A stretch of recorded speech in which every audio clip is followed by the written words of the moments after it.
Good evening, I'm Anna Karras and I am a public services librarian at the Collier County Public Library, and I'm here to bring you The Curious Reader, Halloween Spooky Edition.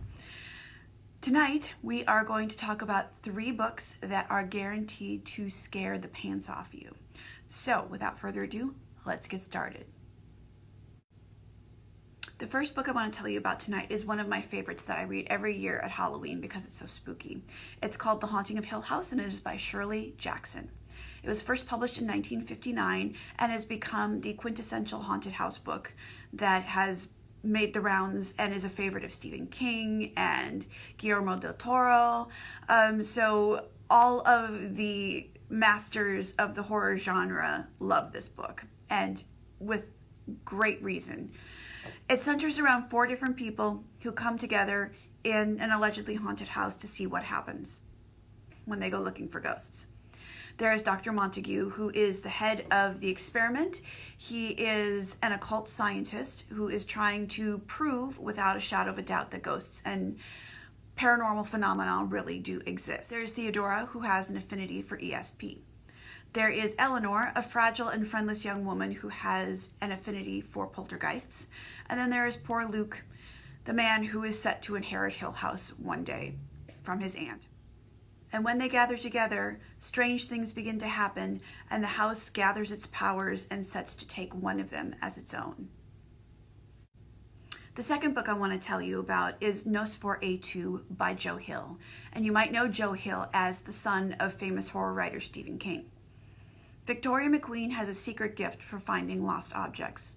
A lost bracelet, a lost photograph, answers to unanswerable questions. All she has to do is take her Raleigh Tough Burner bike across a rickety old bridge, and it transports her anywhere she wants to go, from across the state of Massachusetts to across the country. Charles Talent Manx has a way with children. He loves to take them for rides in his 1938 Rolls-Royce Wraith with the vanity plate Nosferatu. With his old car, he is able to traverse the main roads into strange back roads that lead him to a enchanting and yet sinister place called Christmas Land. Then one day, Vic goes looking for trouble and she finds Charlie Manx. She is the only one who has ever escaped his horrifying, terrible ride through the country. And she has spent her entire life trying to forget. But now Charlie Manx has a new passenger in his car, the grown-up Victoria's own son. The third and final book I want to tell you about today is called The Dark Net by Benjamin Percy.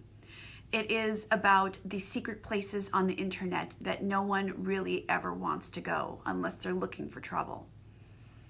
So we know the internet, we use it every day, from looking at stupid cat pictures to checking our email. But did you know that there are places on the internet where if you know where to look, you can find all sorts of nefarious activities, from pirating music and movies to trafficking of drugs and stolen goods. And now an ancient evil is gathering strength in the dark places on the internet. Benjamin Percy pulls together a ragtag team of 4 members to try and combat this evil before it is too late.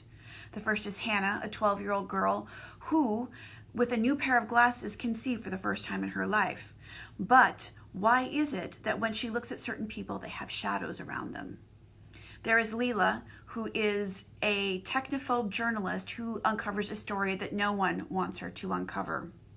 There is Mike Jupiter, who runs a homeless shelter in Portland and is haunted by demons, literal and figurative, and has a strange collection of different weapons locked in his basement.